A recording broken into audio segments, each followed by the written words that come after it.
tagan. Prince Kasuko, handa kang gabayan, kaya pagkapit sa mga pangarap laging higpitan. Lagi mo lang galingan, ano mang pagsubok siguradong gagaan. May kulano influencer number 1, research nyo pati sa TikTok superstar. Kaya ano pang hinihintay, abangan nyo na palagi.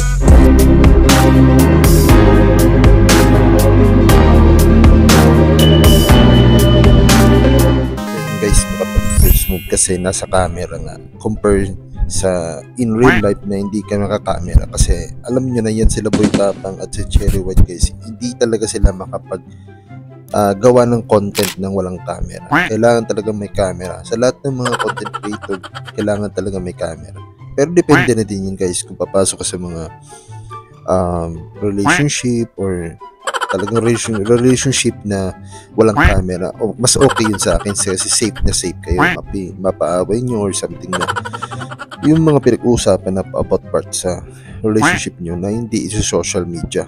Tulad nila kasi lahat talagang mga makikita mo na yun ilalantad talaga sa vlog or nilalagay sa vlog. Hindi naman part talaga ng content na yun. Sabi natin sa YouTube is labas na yung mga ganun na content, kailangan pa talaga ilabas sa social media yung mga ganun klaseng away or something, mga ganun na away ng isang magpartner, sabihin natin ganun. Hindi pwedeng ganun para sa akin. Pero napapansin ko din guys, si Boy Tapang is nag-iiba na din. Hindi naman natin sabihin na dahil daw sa kay Boy Tapang is gumanda yung mga YouTuber. Kami mga YouTuber guys is kung ano namin, doon kami nagsimula. Hindi namin pinagyayabang yung ano naman, yung kung ano yung na-achieve mo, ganyan. Pero salamat ako kasi may mga content creator na kung hindi dahil sa kanila, wala mga content creator na yun. Wala din tayo mga local na vlogger na yun dito sa sa YouTube.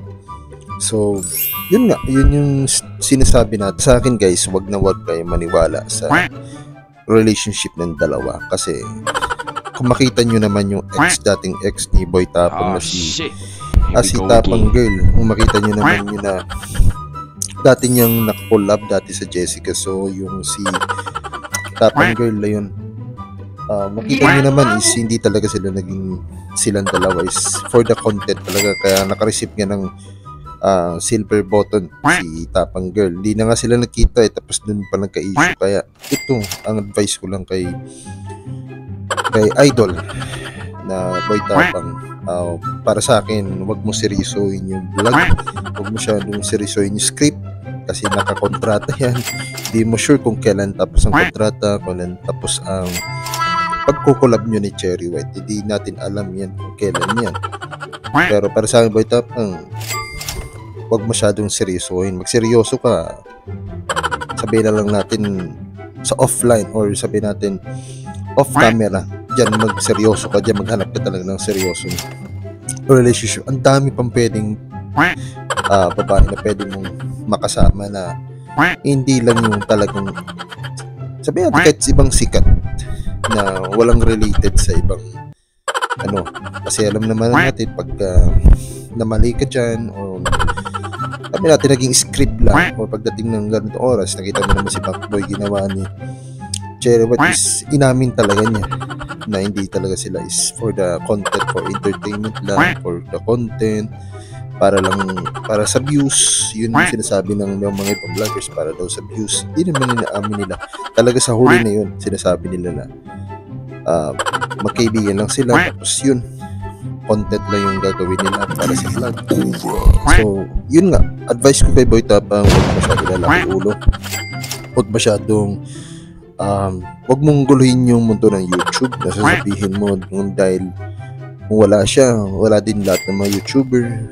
Wag sanang dumating ang point na magdadamay ka ng ibang YouTuber dahil sa ganyan na relationship nyo, sa pagsasama nyo. Ilabas na yan dyan sa gano'n na kung about sa relationship, dun lang mag-uusap. Wag na yung yayabang ka na, nasasabihin mo na kayong dalawa legal na kayong dalawa, tapos propose ka na legal na daw yung dalawa, Boy Tapang, Cherry White.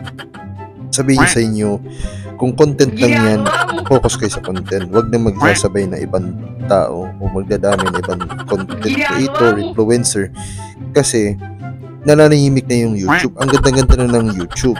Yung iba nga, pag makikita mo is magaganda yung content. Maraming lumalabas ng mga local na vloggers na, ayun nga, nag-grow sila yung mga local na influencers. Yun naman yung lumalabas na yun. Kaya pag tatawag kayo ng ganyan na pansin, kaya ang dami na sa'yo, Boy Tapang, masabik sa inyo. Ang dami ng galit sa'yo. Hindi ko guys, abangan nyo yung ating next collaboration at sana nagustuhan nyo tong ating video na to kay topic natin na si Boy Tapang, si Cherry White at si Asian Fuckboy na ba?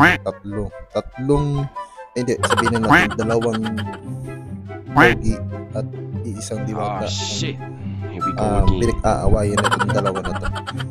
Ang dami-dami na pwedeng si Idol Cherry pag talagang iba kasi matamis ang cherry, alam nyo na. Pag cherry, pinagsuusapan yan. Kahit saan siya ilagay na cake, pwedeng ilagay talaga. Terno talaga ang cherry.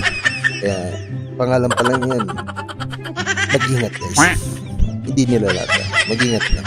So, ayan guys, kung gusto nyo yung ating part 2 nitong Boy Tapang and Cherry White, sana nag-enjoy kayo at huwag nyo kalimutan mag-like, subscribe at comment na din dito at i-share nyo din yung ating video na to para sa mga next content ko. Sana sinadyo nyo and peace out mga taurag na peace sa Zubo number 1. See you sa next video. Bye guys, peace out. Kung mag-break sila guys, abangan yung part 3 na to. Peace out.